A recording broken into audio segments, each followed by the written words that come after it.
বর্ষাকালে ভারী বর্ষায় যাতে জল জমে বন্যায় পরিস্থিতির সৃষ্টি না হয় তার জন্য অগ্রিম প্রস্তুতি নিচ্ছে কৈলাসহর প্রশাসন। আর সেই উদ্দেশ্যেই বৃহস্পতিবার কৈলাসহর মিউনিসিপ্যাল কাউন্সিলের চেয়ারপারসন এবং মহকুমা শাসক মিলে বাঁধ সংলগ্ন সুইচ গেটগুলো পরিদর্শন করেন। প্রতি বছরই ভারী বর্ষণের সময় কৈলাসহরের বিভিন্ন নির্মলাঞ্চলে প্লাবন সৃষ্টি হওয়াতে দুর্ভোগে পড়তে হয় মহকুমাবাসীকে। তাই মহকুমাবাসীর কথা চিন্তা করে এবার বর্ষার অনেক আগেই নানা পরিকল্পনা গ্রহণ করেছে কৈলাসহর প্রশাসন।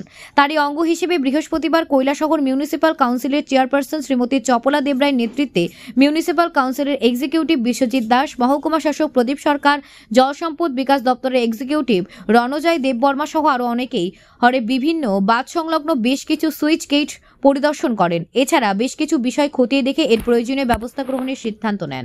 বা আমাদের এখানে যে সাইডে যারা আছে ফ্লাড এফেক্টেড, তারা খুবই ফ্লাডের সময় খুবই কষ্ট হয়েছে। তাদের অনেক দাবি যাতে এই সুইচ গেটগুলো বানগুলো ঠিক করা, তার জন্য আজকে আমরা সবটি জায়গা ভিজিট করেছি।